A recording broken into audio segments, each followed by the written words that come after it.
where did Darwin initially really start with this? Where did the idea itself come from? A couple of decades beforehand, Darwin had been thinking about this, has many other scientists as well.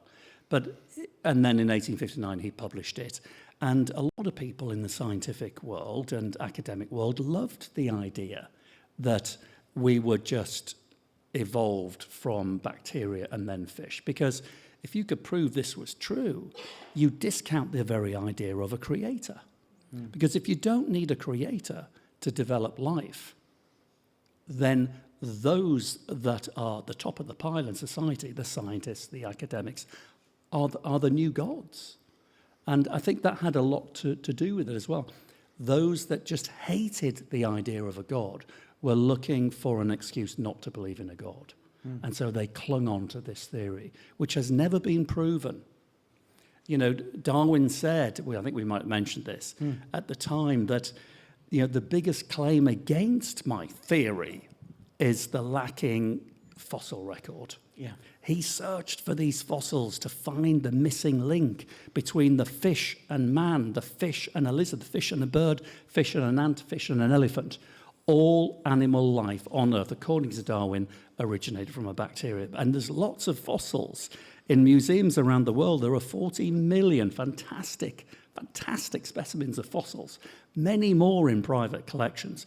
Not one fossil categorically shows the missing link between one creature and another. Now, often when we use the term missing link, we think of a monkey man. We do. That's what we do, yeah. prompts us in our head, yeah. that there's a link between men and monkeys. Yes.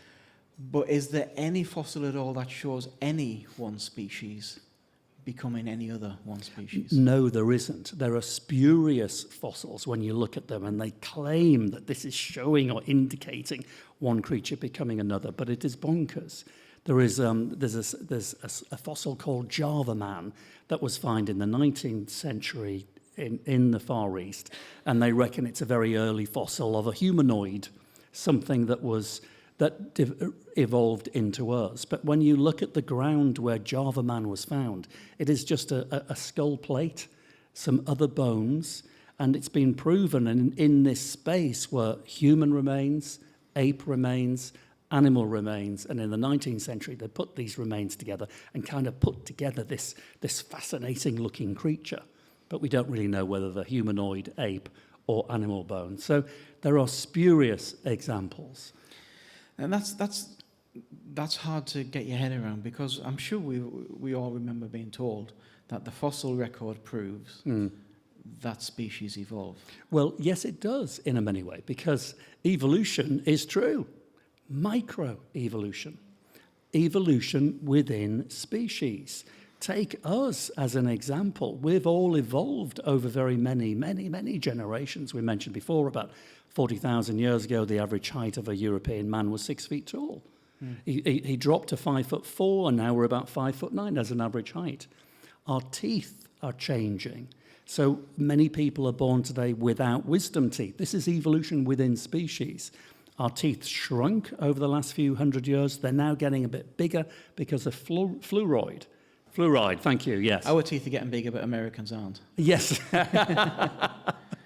So there are these little nominal changes, and that's called microevolution. And you see it in all animals. But it's interesting you talk about that evolution of man. Do you all remember at school seeing the chart where you've got the monkey one end and the man the other end, then all these creatures in the middle? Yes. And you're right, we've got millions of examples, ancient examples of the monkey this end, including living monkeys, and millions of humans this end, including living humans.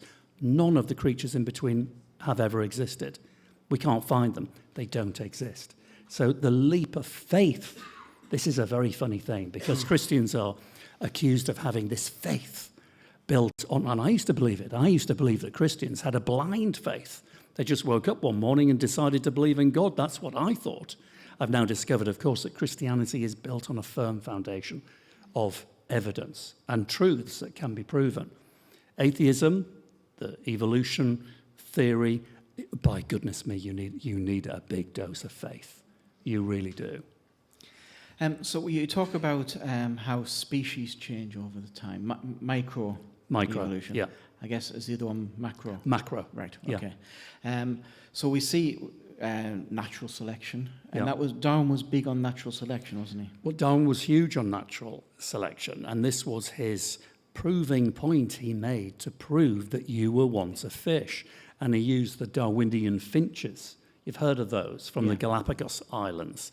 And in Darwin's book, he showed he could prove that these finches, over very many generations, had changed the shape of their beaks. And he said, put it very simple terms, all you have to do is times that by millions. The beak changes, the legs change, and eventually you get a new creature. But it's not true. This was through natural selection, because the finches on the Galapagos Islands, there was two particular kinds of finch that were very, very attractive to other finches. Mm-hmm. And those finches that are attractive are those with very long beaks, which are great at catching flies, and those with stubby beaks that are great at cracking open nuts. And so if you're lucky and you're a finch that are born with any one of those beaks, then other finches want to breed with you. And so natural selection is the finches with the really good-looking beaks breed more. And this is how the beaks evolved into a very high-density population of stubby beaks, or in another part of the Galapagos, long, thin beaks. But he equated that as an example of macroevolution in practice. So he saw it as mutation rather than... He saw it as mutation, yes. Right, okay. Yes. Well, it's a bit like, if two tall people breed, you'll generally get a tall person. That's just what happens. Or two short people. Or two short people. What? Yeah, exactly. That's why I'm short. Your father's 6'2".